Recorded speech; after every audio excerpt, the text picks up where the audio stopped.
Full card predictions for UFC Kansas City. As always, you can call me Kunith. Let's make some money this week. At the top of the card, banger of a fight, Ian Garry versus Carlos Prates. Garry coming off of his first loss as a pro. Personally, I like that. No longer does he need to fight like a guy who's protecting a perfect record. Losses are the best learning experience anybody can ask for, and for him to lose the way that he did, it's not like he got starched in the first round. He went the full 5 rounds with one of the best welterweights in the world, won 2 out of the 3 rounds. It came very close to winning that fight with a rear naked choke. So I fully expect the best version of Ian Garry this week. I think he comes out here looking to get back on track. Tough ask though against Carlos Prates, who is surging. He's been on a heater, 11 fight winning streak, 10 wins by knockout, crazy length for the division, might be the biggest puncher at 170 pounds right now. And we've talked about this with Carlos Prates before. He's adapted that Muay Thai kickboxing to MMA as well as anybody. That stabbing teep, perfect knees up the middle and in the clinch, that chopping low kick. And while Ian Garry is slick on the feet, I think striking with Prates early in this fight would be a huge mistake. If he tries to trade with this guy, he's going to get slept. We saw Shavkat catch him cleanly multiple times. Jordan Williams touched him up in his UFC debut. Kenan Song dropped him. So he better not try to play that game with Carlos Prates early because it's not going to go well for him. Now, where I think he has the edge though is with the grappling. I think he has better wrestling. I think he has better grappling. I don't think Prates has anything for him on the mat. Plus, I'm going to assume that Ian Garry has the cardio advantage here. Carlos Prates does not have a gas tank that I would trust over 5 rounds without seeing it first. The man hasn't seen a 3rd round in 6 years, and he's used to being able to land at will, hurt guys early, watch them freeze because they don't want to walk onto something or get hit with some of that big power. And because of that, most of these guys are going down after he lands a few clean strikes. So I don't know if I trust that gas tank late. And when you look at the guys that he's beaten in his UFC run,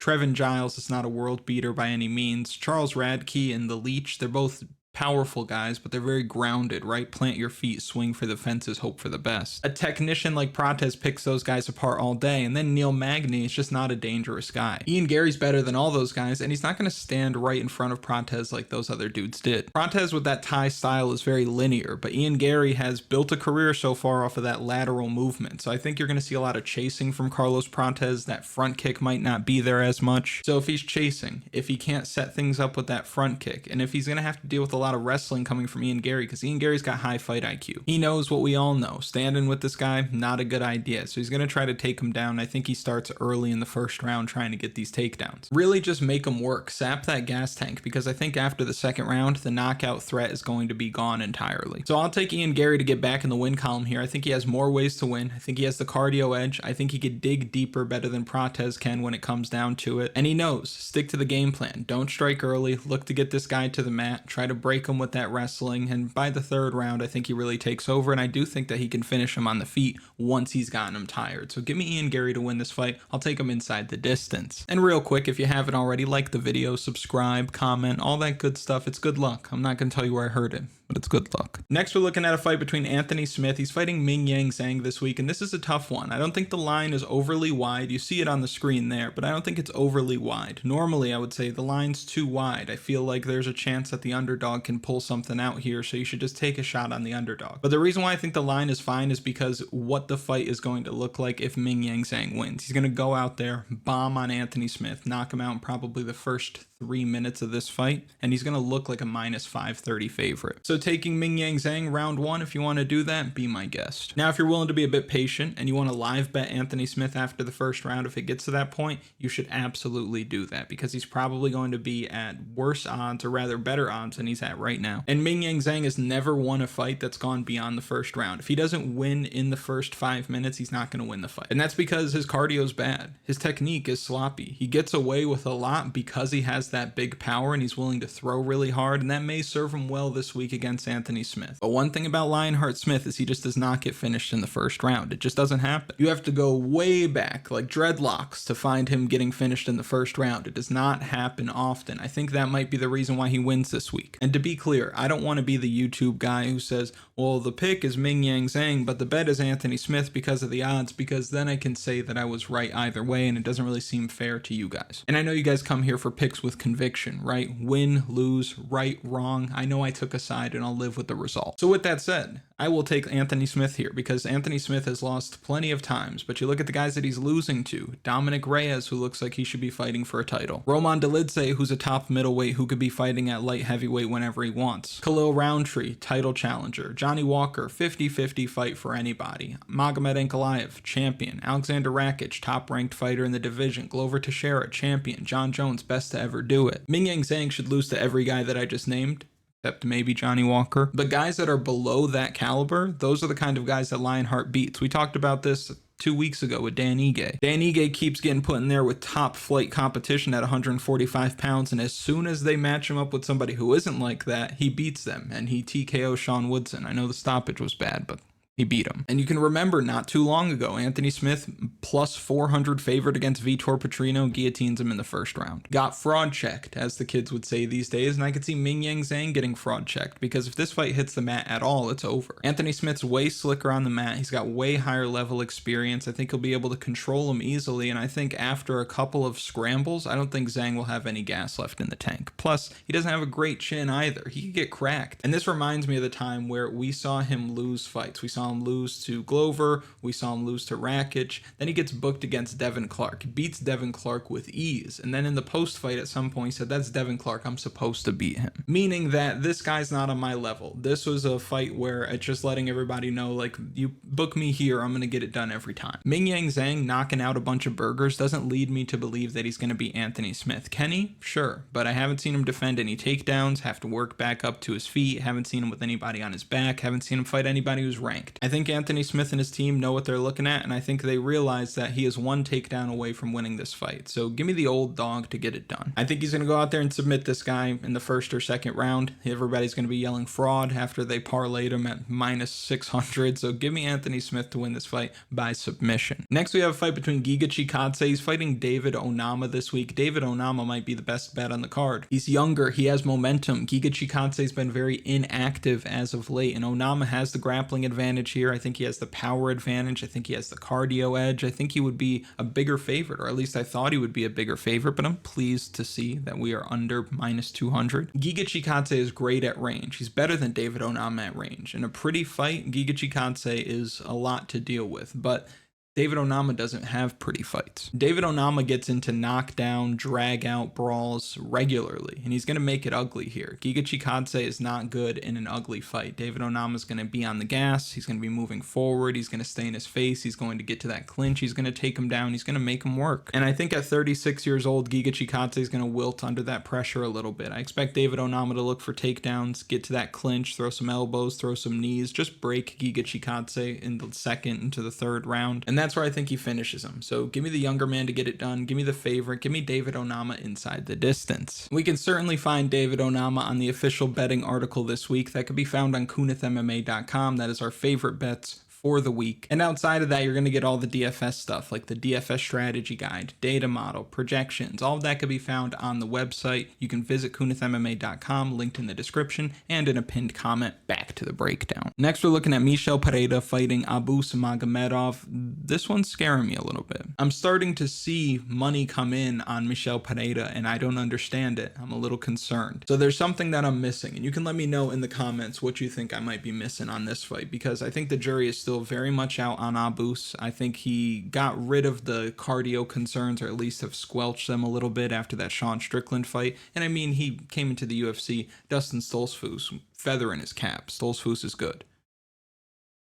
Loses to Kyle Bohalio and then Sean Strickland. No shame in those losses. That's supposed to happen. But after that Strickland fight is when everybody was kind of looking at him like, oh, maybe this guy just has no gas, because he did gas out in about 5 minutes against Sean Strickland. But he, again, has kind of squelched that concern by winning his last 2 fights and finishing Bruno Ferreira in the 3rd round, although the ref kind of helped him. If you know, you know. But unfortunately for him, I think Michel Pereira is just leagues ahead of him. I think Michel Pereira is talented talent personified. The guy's a monster, and I think this is a nice buy low spot for him because of what happened in that Fluffy Hernandez fight where Fluffy just beat the piss out of him. But outside of that, Michel Pereira has been unstoppable for years now. He could do everything well, including managing where the fight takes place, great chin, great striking, good submissions. I just struggled to find where Abus is going to have a lot of success in this fight. I think he is not able to take Michel Pereira down even once in this one. And at striking range, I think Michel Pereira is going to have the advantage there. I think Magomedov is going to be in survival mode for most of this fight. I think it's going to be obvious early that he's just outgunned and outmatched here. And Michel Pereira is not going to have issues wherever the fight takes place. And Michel Pereira has been finishing guys as of late,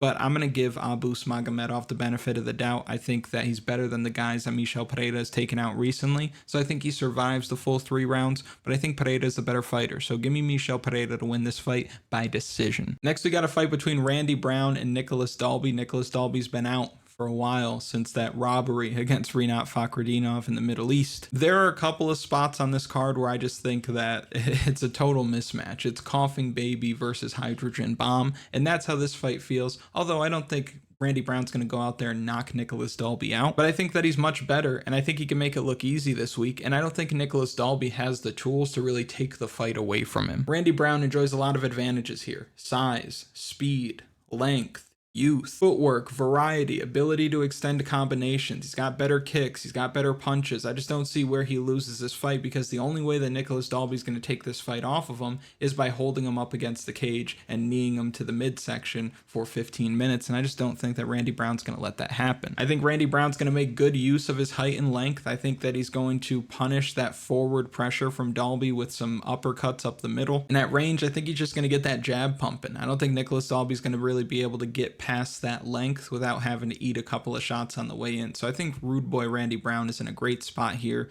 Almost feels like a layup for him, honestly. And we know that he has the cardio to fight a hard 3 rounds. So give me Randy Brown to win this fight. I think Rude Boy wins on the cards. Give me Randy Brown by decision. Next, we have Ikram Aliskerov. He's fighting Andre Muniz. I was on the Andre Muniz train years ago, and I have since thrown myself off. He's gotten old. I don't think he has what it takes anymore to compete with the top guys in the division. I think Ikram Aliskerov is rightfully a massive favorite here. His only 2 losses, Khamzat Chimaev and Robert Whittaker, and he lost both of those fights because he got caught with an uppercut. I don't think Andre Muniz has thrown an uppercut in his entire life. I won't spend too much time on this. I think that Ikram Aliskerov just runs through him. I think he knocks out Andre Muniz here. Muniz might be better on the mat if the fight gets there, but it would have to get there on his terms. He'd have to secure a takedown, and that's just not happening this week. Aliskerov is going to knock him out. I think it happens in the 1st or 2nd round. Next, we have a fun one at 125 pounds. Both these guys are kill or be killed kind of fighters, and neither of them are going to win a power slap competition, if you know what I mean. 11 knockout losses between the 2 of them. Matt Schnell's been submitted a few times. The same can't be said for Jimmy Flick. Jimmy Flick is a dangerous guy on the mat, and Matt Schnell is too. We've seen him pull off some crazy things like that fight against Sumadarji, maybe one of the best fights ever, top 10 ever. But I think if he tried to take Jimmy Flick to the mat or even followed him down to the mat, that would be a mistake. I don't think he should go down there, although Matt Schnell is good on the mat. Where he would do his best work is if he keeps the fight standing. Matt Schnell's the better striker. He's quicker. He's longer. He's not afraid to commit to extending combinations as well, despite for being knocked out so many times. He doesn't care. Absolutely no fear in Matt Schnell's game. There's no cap in his rap. He's about it through and through. And I think that those are the kind of guys the UFC should keep. Record be damned. I'd rather watch him go out there if he doesn't have the best record and do what he does versus watching somebody get held against the fence for 15 minutes. So I think he has the ability to box Jimmy Flick up here, but is he going to do that without eating a shot or two himself or without instinctually shooting a takedown? I don't know. But what I do know is that Matt Schnell being trusted at nearly minus 300 seems very silly. This is by far the worst line we have gotten on Matt Schnell, and it's the worst line we will ever get on Matt Schnell moving forward. So no way. He's almost always the underdog in his UFC fights, and now for him to be at this price, I think it's a bit ridiculous. And I think you have to take a shot on the underdog here because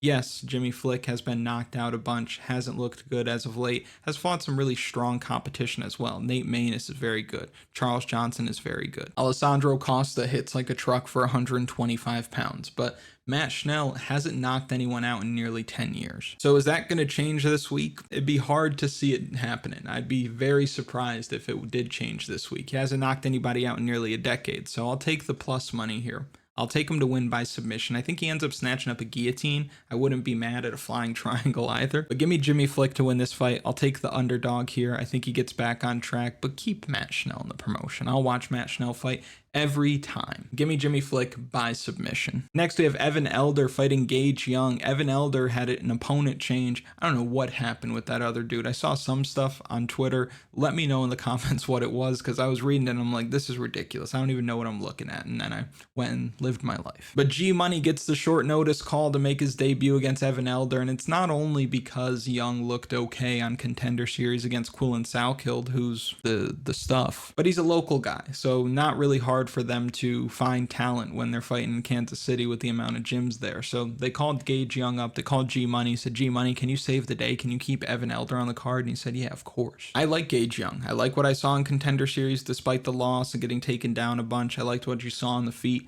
I liked watching some of the regional stuff that I saw from him. And he's got really good power, really good chin. I think that should serve him well this week against Evan Elder, who really likes to bang. Evan Elder's got that boxing heavy approach, likes to trade in the pocket, and it's worked for him. That fight against Geronimo Valdez, Darius Flowers, largely outboxing these guys. Even Nazim Sadikov was having success before getting that cut that took him out in the third round, but he lost because of the cut, not because he was getting beat. He was up 2-0 on the cards. Elder's talented, tough, fights hard, and a lot of those same things could be said about Gage Young. And here's where I'm at with the fight. I know it's a short notice debut for Gage Young. I know it's in front of his people, which might contribute to some nervous energy.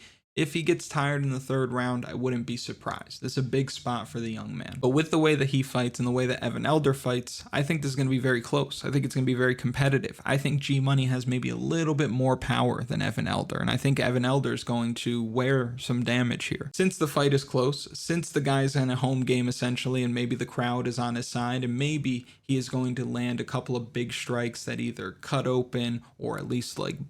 I could see him dealing out some damage and as a result making the rounds very hard to score for the judges. So with the line being this wide, I will take my shot on the underdog. I wouldn't be surprised to see a split decision or unanimous decision, but one where people are like, nah, it should have went the other way because the rounds are going to be really hard to score. So give me the debutante, give me G Money. I think he wins by decision. So we actually covered this fight before. It was Chris Gutierrez fighting John Castaneda. We picked Chris Gutierrez to win that fight even with the short notice because Castaneda was supposed to be fighting D Silva. But Chris Gutierrez being a better striker, having that low kick, being able to chop down Castaneda for 3 rounds, defend takedowns as well. I think that Chris Gutierrez is just the better fighter. I really love the betting odds that you're getting on this one. I think Chris Gutierrez is somebody you should consider playing by decision this week. I think he doubles them up on the numbers. I think he gets the nod on the scorecards, especially in the third round where Castaneda is going to be wearing some damage on the leg and probably eating some of those low kicks and getting a big reaction as a result. So nothing changes for me with that one. I think Chris Gutierrez looks even better this week than he did before because now he's got more time. So give me Chris Gutierrez, give me El Guapo to win by decision. Another one I won't spend too much time on. I love me some Damon Blackshear. He's coming in as a huge favorite. Even since I put the odds on the screen, that number has swelled. He's like minus 440 now or something like that. But this is an easy one for him. He's got size, he's got length, he's got youth, he's got that grappling in his back pocket, and I think Alatengheili just has a limited skill set that is not going to be able to catch up to what Damon Blackshear can do. I'm very high on Damon Blackshear. Even last time against Cody Gibson, where things weren't looking great early, at no point did I feel like he was going to lose. And if you're Blackshear, you probably want the UFC to just keep giving you this caliber of talent. Yeah, I'll keep winning. I'll keep getting my 2 checks. Why not? And then once my contract is up and you have to pay me a little bit more, keep giving me these guys because this is worm food. This child's play. He runs through this guy, probably submits him in the second round. So give me Damon Blackshear to win this fight. I'll take Blackshear by submission. Now this is a fun one. Cameron Saaiman fighting Malcolm Wellmaker this week. I could see it going either way because for Saaiman, he's fought higher level competition. He hasn't necessarily had the best results against this competition, but one thing that you like is that he's got some good durability. He's unsubmittable, at least that's what it looks like. And he's youthful, right? He's going to come out here, fight hard, not really care about what's coming back his way. And outside the Peyton Talbot fight, it's worked for him. But for Malcolm Wellmaker, I think he's a bit more of a polished prospect. Obviously older, he has more time in the game, but he also does things a bit differently than Saaiman does. Saaiman is chin very high, let's stand and bang and see who's going to be the one standing. But for Malcolm, very slick. He hides things well, moves his head well, lands with a lot of power. He's got some advantages as far as the size goes, and I think he has the advantage in speed here as well. I think Cameron Saaiman's going to be a step behind when they're both throwing. I think that Wellmaker's going to reach the target a bit faster. Now, I worry that Saaiman has been in the lab getting better at a rapid rate because his ceiling might even be higher than this dude's. But at 24 years old, coming off of back-to-back losses, who knows? Because the losses came to C-Rod, who was a bigger body, right? He's going to lose that fight to C-Rod 9 out of 10 times. That's fine. Peyton Talbot, much more polished prospect, big power, was landing at will. But that's the thing, is Cameron Saaiman just walks onto stuff, and Malcolm Wellmaker is packing a wallop. So I think, kind of like you saw in the Contender Series where he was almost like fading back and he landed that right hand on the guy's ear, I think he could do the same thing to Saaiman and just drop him. I don't think Saimon's been hit this hard that many times outside of the Peyton Talbot fight, and I think it might look very similar. Unless we're getting some debut jitters, but I don't think we are. This guy, again, is very polished, long amateur career, has fought enough times, old enough, knows what's at stake here. So I think he makes good on his UFC debut. Give me Malcolm Wellmaker to win this fight. I'm going to say he wins by knockout. Another massive favorite here in Jaqueline Amorim fighting Polyana Viana. I think on the feet, Polyana Viana could give her some issues, but the problem you have with Viana is that she is way too comfortable working her jiu-jitsu off of her back, and she's not going to submit this woman. No way. Jaqueline Amorim is one takedown away from winning every round, right? She gets a takedown, doesn't get off, wins the round. It almost feels like the Vina Jandiroba Yan Xiaonan fight in a couple weeks ago where we said all Vina needs to do is secure a takedown in the round. Xiaonan's not getting back up to her feet, and it's for different reasons. Yan Xiaonan couldn't get back to her feet because Vina's got too good of control. Polyana Viana's not going to get back to her feet because she doesn't want to. And I don't like that. I don't like that, especially against somebody as decorated in BJJ as Jaqueline Amorim. So give me Jaqueline Amorim to win this fight. I think she submits Polyana Viana late in this one. Give me Jaqueline Amorim by submission round 3. Next, we have a fight between Timmy Cuamba. He's fighting Roberto Romero this week. Roberto Romero fought David Onama. I'm not sure if it was on short notice or not. It might be misremembering. But I remember David Onama landing a lot, landing cleanly. I think he might have dropped him at one point. Looked like he was going to get him out of there, but Roberto Romero just kept fighting. I love that heart, and I think that against somebody with fast hands, with a decent amount of power like Timmy Cuamba, you're going to have that kind of heart to get over on him. And I think that he does just that, because for me, what I really can't handle is low output. I can't do it. A couple things really grind my gears: jump and guillotine and low output. I don't think Timmy's the kind of guy to jump guillotine if it's not there, but he is low output, and he's shown it multiple times. Showed it on Contender Series, showed it against Balagioki, showed it against Lucas Alexander, George Lucas, one of the Lucases. Just not really throwing much. And that's the thing, is you can't sit there and maybe the moment's too big. DC talks about it all the time, taking pictures. Maybe that's what's happening.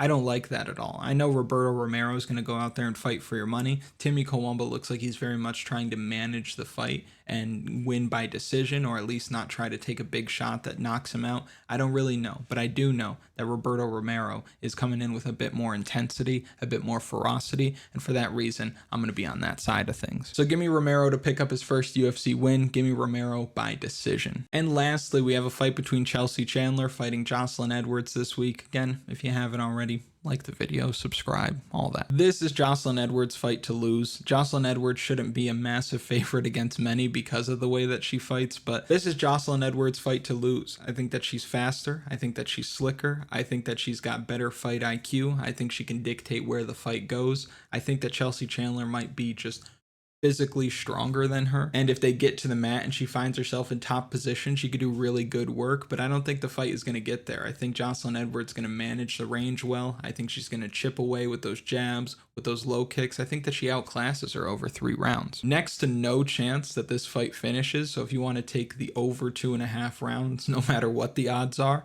I think that's a really good bet this week. But Jocelyn Edwards, better everywhere, rightfully the favorite. I think she gets it done this week. Give me Jocelyn Edwards by decision. If you made it to this point in the video, thank you so much for watching. I really do appreciate it. Make sure you like the video, subscribe to the channel, comment something for the algorithm, and I'll see you later in the week for final picks. Let's go.